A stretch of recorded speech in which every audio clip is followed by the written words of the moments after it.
इस basic syntax में आपको बताया था कि जो CSS होती है वो कास्केडिंग स्टाइल शीट होती है। स्टाइल शीट का मतलब समझ गए ना, कि हमें अपनी शीट में क्या करना है, स्टाइलिंग देना है। ठीक है, आपको बताया CSS जो है हम 3 तरीके से डिफ़ाइन कर सकते हैं। कौन से 3 तरीके हैं? सबसे पहला तो इनलाइन CSS है हमारे पास, ठीक है। दूसरा CSS कौन सा है? इंटरनल। और तीसरा एक्सटर्नल CSS। ठीक है, अब अगर इनलाइन CSS की बात करें, आपको अगर इनलाइन CSS की बात करें तो उसको हम कैसे डिफ़ाइन करते हैं? उसको सिंपल से डिफ़ाइन करने के लिए हमें क्या करना पड़ेगा? सपोज़ हमें H1 लिखा और H1 के साथ हमने क्या डिफ़ाइन किया? H1 style is equal to, अब क्या चाहिए स्टाइल? हमने कहा कलर चाहिए। कैसा कलर चाहिए? कलर का नाम लिख दिया हमने और इसको बंद कर दिया। यहाँ पे कुछ भी टेक्स्ट लिख देते हैं, सपोज़ इनलाइन TX CSS ही लिख देते हैं इसको, और H1 टेक्स्ट को क्या कर दिया? क्लोज़ कर दिया। ठीक है, अब इस फाइल को मैं सेव कर दिया। ठीक है, अब सेव करने के बाद इसको फ़ोल्डर से रन करेंगे और देखेंगे कि क्या आउटपुट हमें मिल रहा है। और ये रही हमारी फाइल, इसको ओपन कर लेते हैं। तो यहाँ पे देखोगे आप, ये इनलाइन CSS आपको रेड कलर से मिल रहा है ना, है ना। अब इसी में मैं क्या करता हूँ, इसी फाइल में इम्प्लीमेंट करते हैं किस चीज़ का? इंटरनल और एक्सटर्नल का। अभी के लिए हमारे पास ये इनलाइन CSS थी, मैं टाइटल थोड़ा सा चेंज कर दे रहा हूँ और यहाँ पर CSS रहने देते हैं। और इसके बाद अब हमारे पास आ जाता है एक स्टाइल टैग। ठीक है, अब स्टाइल टैग के लिए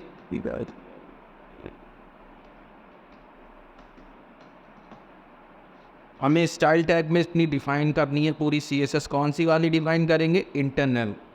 इंटरनल CSS। ठीक है, अब इंटरनल CSS को डिफ़ाइन करने के लिए आपको बताया कि अभी एक पॉइंट आपको ये भी बताया था कि CSS में बिना सेलेक्टर के कोई काम हम करते नहीं हैं। सेलेक्टर का बेसिकली काम क्या होता है कि वो एलिमेंट को सेलेक्ट करके उस पर वो डिज़ाइनिंग की प्रॉपर्टी अप्लाई करता है।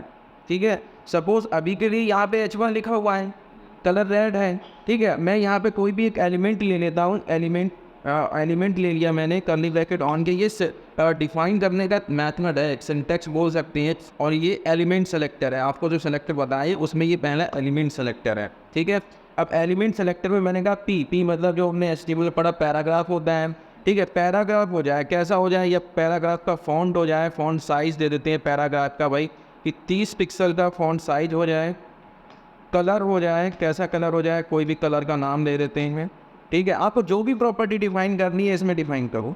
ठीक है, लेकिन आपको बस इतना ध्यान रखना है, ये प्रॉपर्टी रहेगी फॉन्ट साइज, उसके बाद कोलन, और ये जो 30px लिखा है या ये ब्लू कलर का लिखा हुआ है, ये क्या है? ये वैल्यू है।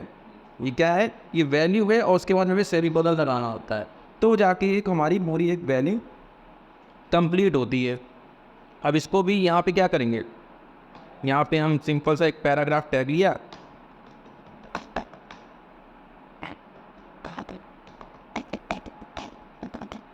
और इसको मैं सेव कर देता हूँ।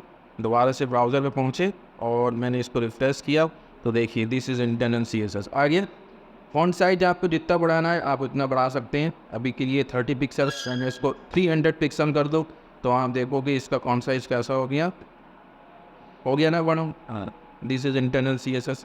ठीक है, तो आपने अब कितने भी पैराग्राफ लगाओ बॉडी के अंदर, सपोज मैंने कोई दूसरा पैराग्राफ ले लिया,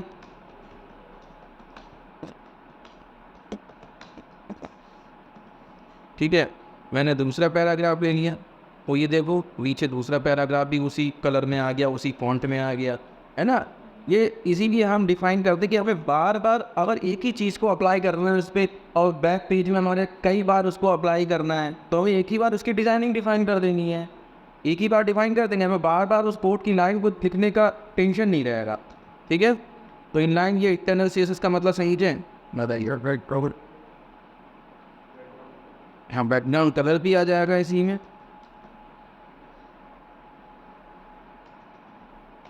बैकग्राउंड कलर दे देते हैं, आई थिंक बैकग्राउंड कलर आ जाएगा पैराग्राफ आ गया। ठीक है, तो ये हमारी कौन सी CSS थी? ये हमारी इंटरनल CSS थी। अब अगर हमें आपको पता है ये तो इनलाइन CSS हो गई, ये वाली आपकी, है ना। ये CSS आपकी इंटरनल हो गई। अब तीसरी CSS जो टाइप है हमारा वो है एक्सटर्नल CSS। अब एक्सटर्नल CSS के लिए आपको बताया था कि उसके लिए हमें क्या करना पड़ेगा, एक अलग से फाइल लेनी पड़ेगी। तो अलग से एक फाइल ले लेते हैं यहाँ पे और यहाँ पे डिफाइन करेंगे। सपोज़ मैंने H2 डिफाइन किया और H2 के अंदर मैंने कलर दे दिया, इसको कलर दे दिया कोई ग्रीन कलर दे दिया। ठीक, अभी के लिए मैं इसमें क्या करता हूँ, सेव कर लेता हूँ क्योंकि अभी ये सेव नहीं है, नई फाइल नहीं है। अब उसी फोल्डर के अंदर जो हमारी index.html थी, इसी के अंदर मैं कोई नाम दे देता हूँ, STY स्टाइल नाम दे दिया मैंने इसको, और एक्सटेंशन लगा दिया .css का। ठीक है, और इसको कर दिया सेव। ठीक है, बताइए इसमें कोई प्रॉब्लम? ठीक है, ये आपका कलर आ गया ग्रीन। अब आपको कोई सा भी लिखना है, आपने बैकग्राउंड कलर भी लिखना है, इसका बैकग्राउंड कलर दे देते हैं। ठीक है, ये बैकग्राउंड कलर आ गया। अब इसको HTML में कैसे डिफाइन करेंगे? देखो ये तो स्टाइल CSS हो गई हमारी एक्सटर्नल। हमने यहाँ पे कोई भी टैग इस्तेमाल नहीं करना होता है। आपको बताया था कि जो एक्सटर्नल या तो कोई भी CSS है उसे हम टैग में डिफाइन नहीं करते हैं, वो सिंपल ही नहीं की जाती है। ठीक है, टैग क्या है? टैग HTML का पार्ट है, CSS का नहीं। ठीक है, तो index.html फाइल में आए और इस स्टाइल के अंदर यहाँ जो हमने हेड वगैरह दे रखा है, चाहे तो इसके ऊपर भी कर सकते हो काम, और नहीं तो नीचे भी कर सकते हो। ठीक है, यहाँ पे क्या लिख लेंगे हम, link relation is equal to, क्या रिलेशन है? स्टाइल शीट का रिलेशन है, स्टाइल शीट का रिलेशन है। फाइल का क्या नाम है? फाइल का नाम है STY style.css। ये हमारी फाइल का नाम है और इसको हमने बंद कर दिया।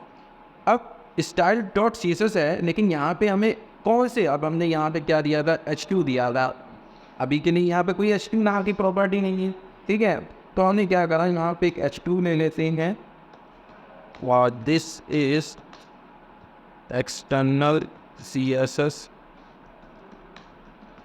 और देखिए मैंने इसको सेव कर दिया, दोबारा से ब्राउज़र पे जाते हैं, ये आ गया। देखिए रेड कलर से आ गया, ग्रीन फॉन्ट आ गया, है ना, सॉरी फॉन्ट का कलर आ गया। अब इसमें अगर हमें कुछ चेंजेस करने हैं, सपोज मैं कलर वाइट कर लेता हूँ, इसका वाइट स्नैप कर लेते हैं, दिख रहा है, दिस इज एक्सटर्नल CSS। ठीक है, तो ये आपकी 3 टाइप की CSS थी जो आपको ये बताई गई है कि इनलाइन और एक्सटर्नल और इंटरनल CSS इस तरीके से इस्तेमाल करते हैं। अब इसका उपयोग हम किस तरीके से करेंगे, ये भी चीज़ ध्यान रख लीजिए। अगर आपके पास, आपको ऐसा लगता है कि कोई भी एक टैग है या कोई भी एक लाइन है, बस मुझे वो इफेक्ट सिर्फ उसी लाइन में चाहिए और बाकी नहीं चाहिए, सिर्फ उसी जगह के लिए चाहिए, तो आप क्या करोगे, इनलाइन CSS का इस्तेमाल करोगे। ठीक है, आपने बस उसी लाइन में प्रॉपर्टी को डिफाइन कर देना है। अगर आपको ऐसा लगता है कि वो प्रॉपर्टी मल्टी टाइम यूज़ करनी है और उसकी डिज़ाइनिंग भी हमें मल्टी टाइम चाहिए, तो आप क्या करोगे, इस तरीके से इंटरनल CSS डिफाइन कर लोगे। ठीक है, अगर आपको ऐसा लगता है कि ये तो एक पेज की बात कर रहा हूँ, अगर आपको ऐसा लगता है कि 5 से 10 पेज है और सभी में एक जैसी स्टाइलिंग करनी है, तो आप क्या करोगे, एक्सटर्नल CSS का इस्तेमाल करोगे। इस तरीके से अलग से एक फाइल बनाओगे जिसे .css में सेव करोगे, उसके बाद उसे लिंक करोगे अपनी इंडेक्स फाइल से। कैसे करोगे, ये वाली लिंक लगा के, link relation equal to style sheet. आपको बताया अभी कि लिंक रिलेशन कैसा है, स्टाइल शीट का रिलेशन है। फाइल का नाम क्या है, style.css फाइल का नाम। ठीक है, क्लियर है इतनी चीज़। अब इसके बाद आपको बताए थे सेलेक्टर्स, है ना, कि सेलेक्टर्स जो हैं और भी हैं इसके अलावा। जैसे अभी के लिए ये तो हमारे पास एलिमेंट सेलेक्टर है, इसको हम क्या बोलते हैं, ये एलिमेंट सेलेक्टर है। अगर हम सेलेक्टर की बात करें तो ये क्या है, अब मैं यहाँ से इस CSS को अंदर पार्ट हटा देता हूँ और सेलेक्टर पढ़ेंगे तो सेलेक्टर का कुछ लिखेंगे यहाँ पे।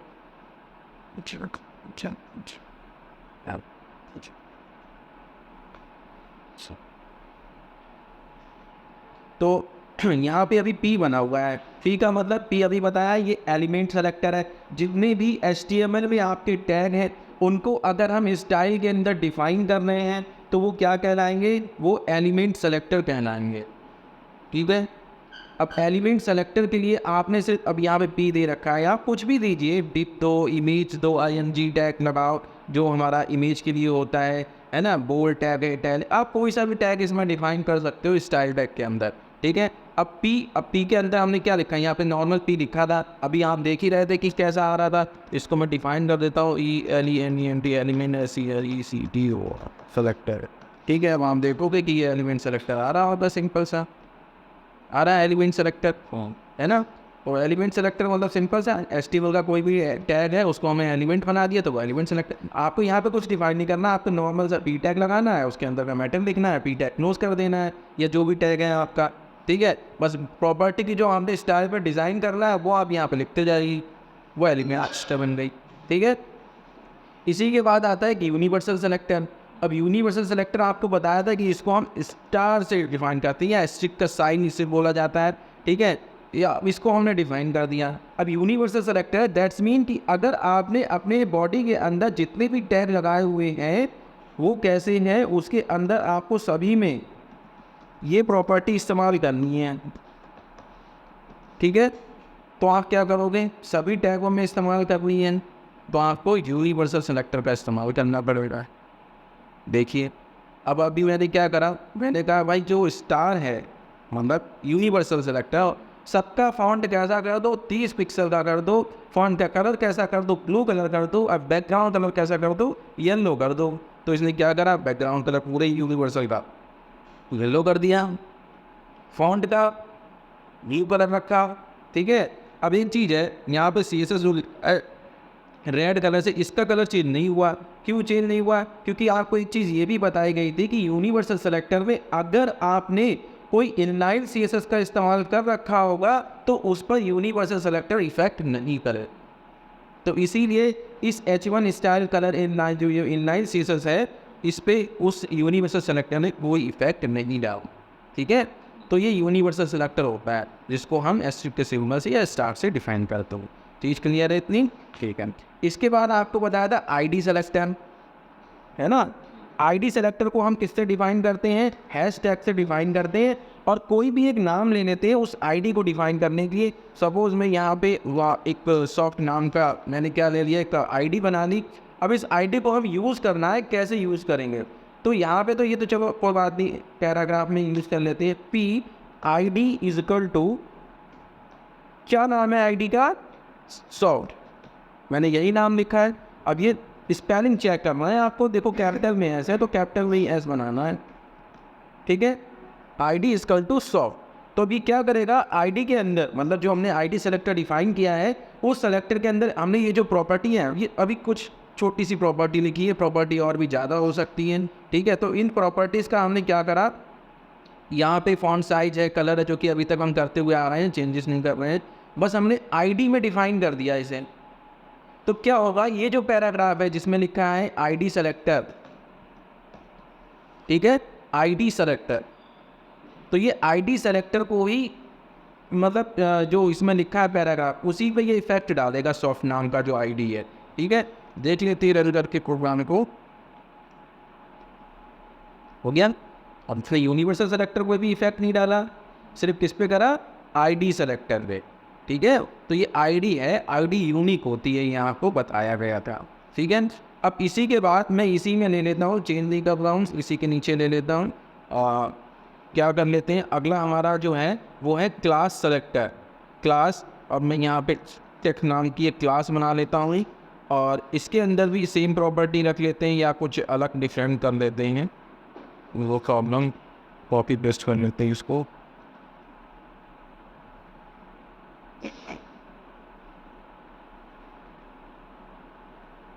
ठीक है, कलर थोड़ा सा चेंज कर लेते हैं यहाँ पे, ये जरूरी जरूरत और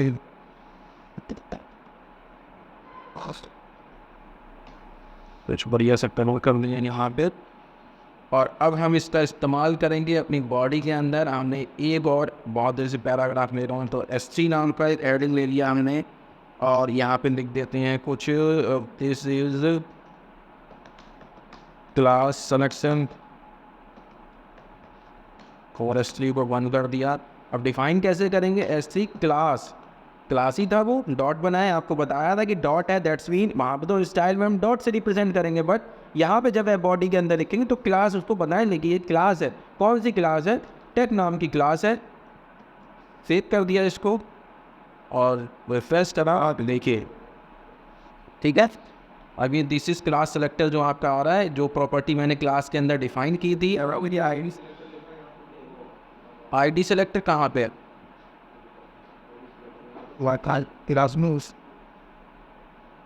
यहाँ पे कोई हो सकती है, सेम ही तो है। नो सी क्लास का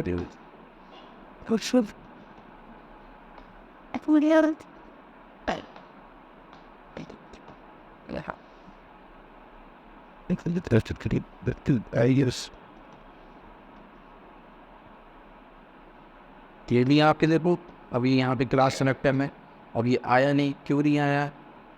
क्यों नहीं आया? क्योंकि हमने टी क्लिप स्मॉल टेप्स में गया था गड़बड़, आ गया, ठीक है। तो आपको जहाँ पे भी डिफाइन करना है वो आप यहाँ पर डिफाइन कर सकते हो। बस आपको क्लास और आईडी, जिस तरीके से मैंने अभी ये हैश बना के आईडी डिफाइन किया है, डॉट लगा के क्लास डिफाइन कर दी है, ठीक है।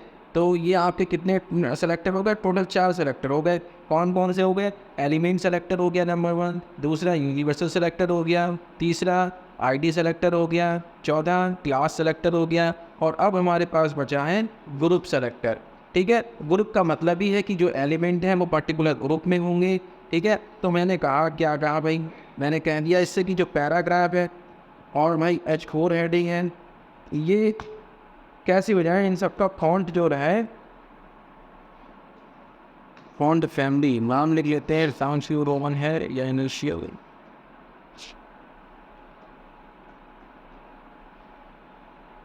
देखना पड़ेगा,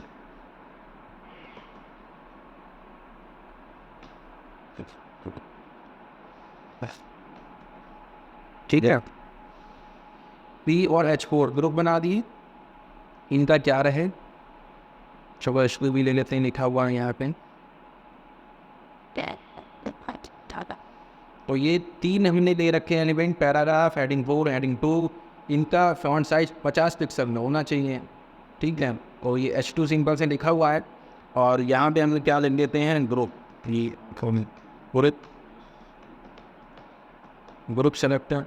एक पैराग्राफ ले लेते हैं, मैं इसको भी ग्रुप सेलेक्टर डिफाइन कर देते हैं। एक H4 टैग ले लेते हैं, इसको भी ग्रुप सेलेक्टर डिफाइन कर देता हूँ,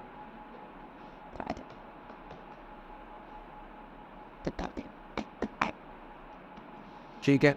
लिख लिया यहाँ पर, देखिए वाक्य।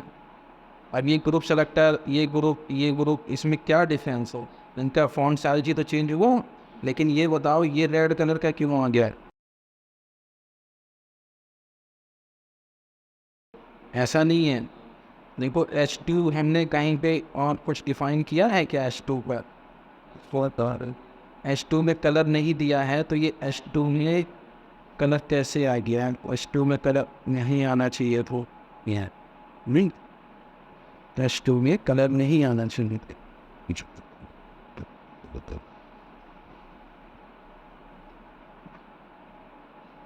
और ये H2 कहाँ से मैच करवा है, कोई अच्छी नहीं दबाई, ओ ये यहाँ पे H2 ये लगी है, एक्सटर्नल CSS लगी हुई है, इसीलिए वो H2 जो है वो वहाँ से कवर अप कर ले रहा है। लेकिन फॉन्ट साइज भी लग रहा है, वो क्या करना है, फॉन्ट साइज भी आपका फॉन्ट साइज 50 पिक्सल का कर रहा है। हम तो कन्फ्यूज़ हो गए कि कहाँ H2 यहाँ डिफाइन नहीं है, तो कहाँ से आवा, ठीक है क्या है ना। तो इस हमारी जो एक्सटर्नल CSS थी उसमें डिफाइन था। तो ये आपकी टोटल सेलेक्टर हो गए और CSS का टाइप हो गया, ठीक है। अब बताओ इसमें कोई कन्फ्यूज़न है तो बता।